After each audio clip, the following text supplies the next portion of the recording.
The world around us can be divided into two categories: inert or jada and consciousness or chetan.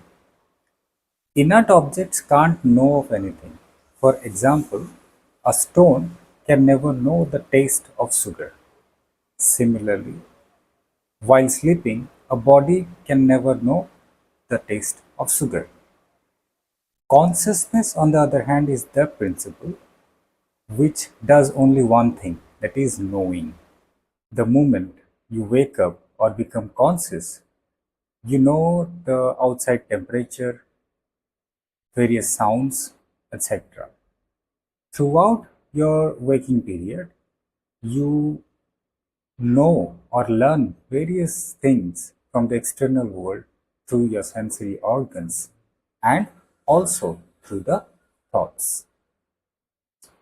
Now, this conscious principle can know in two different ways. First, either it can know about the truth or it can know about the untruth or which is an illusion.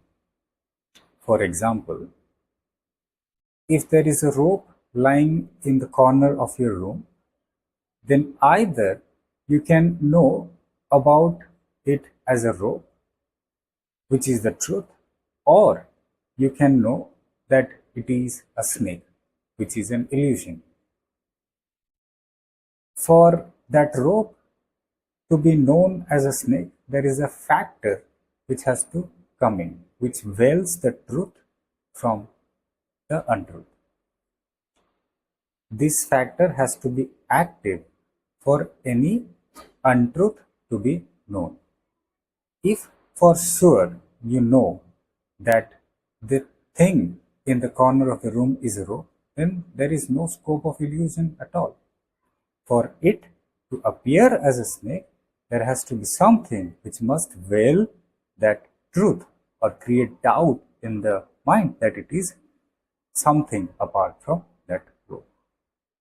Similarly, for an ever knowing consciousness, the factor that makes it know the truth is called sattva. The factor that hides the truth is called tamas, and the factor which projects the untruth is called rajas. In our snake example or the rope example, the factor that makes you know that that thing lying in the corner of the room is a rope is sattva. The factor that hides the truth and creates doubt that no, it may not be be something else from the rope is called tamas. And the factor that projects the untruth that it is a snake, then that factor is called rajas. Sattva makes you know the truth, and since you have a direct experience of the reality as it is, your mind is pure, still, and calm. It translates into purity, calmness, and stillness in the mind as well. Tamas, on the other hand, veils the truth, since it reduces the power of the mind to know. Your, your mind becomes inactive, lethargic, and doubtful or filled with confusion. In the realm of actions or the body, you feel sleepiness, drowsiness, and lots of doubt and confusion, and so on.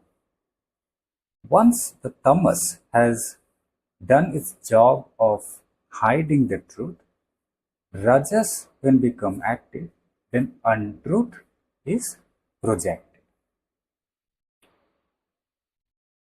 The projection of the untruth, to the extent or rather the extent of the projection of the untruth is dependent on the impurities stored in the mind. For example, if there are traces of lust in the mind, then A compassionate smile from the neighbor can be misconstrued as an invitation for romantic affairs. Because of these uh, projections, the mind keeps on accumulating knowledge, false knowledge, and starts to become restless, anxious, angry, and jealous, greedy, etc. Now, owing to the effect of the rajas, the mind starts to think that it is unfulfilled in itself and therefore needs external money, fame, or affection in order to get fulfilled. And because of this, it starts to desire for things. This desire then makes the mind to work hard. In the realm of action, it translates into hard works uh, in the external world. Although rajas makes you work hard, but it is driven by selfish desire to, to, to make you feel satisfied. And since there is a selfish desire to get yourself fulfilled alone, you are attached to the outcomes of the action. And because you are attached to the outcomes of the actions, you become anxious and angry and so on, and makes you suffer. We have predominantly rajas and tamas. That's why the truth is first hidden from us, and then the world of names and forms are projected in front of us. We are led to believe what the truth is not. Not only we don't know what the truth or the sat is, but we keep on knowing what the truth is not or asat. Vedas or the Vedanta states that Brahma Satya Jagat Nitya, which means the ultimate reality alone is the truth and the world of appearances, names is an illusion.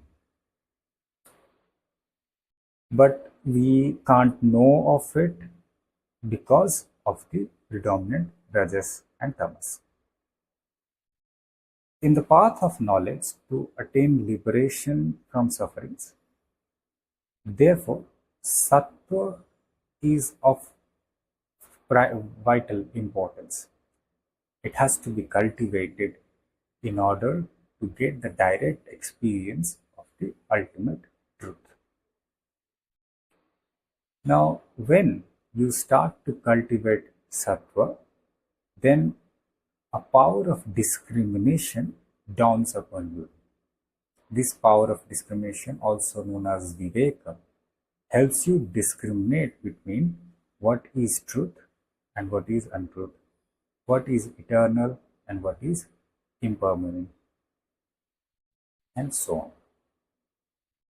Now, cultivating sattva requires effort.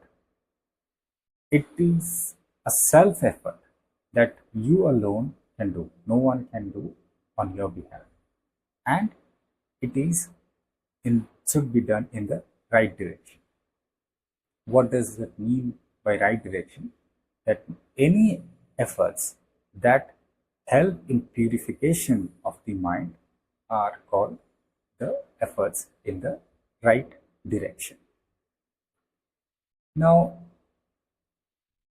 in this feat or in this journey, few tips that help us cultivate sattva are restraining control over the sense objects, meditating continuously about the impermanence nature of the objects of the world, associating with the wise people or wise company, then regularly practicing quietening of the mind, and a few hours of solitude.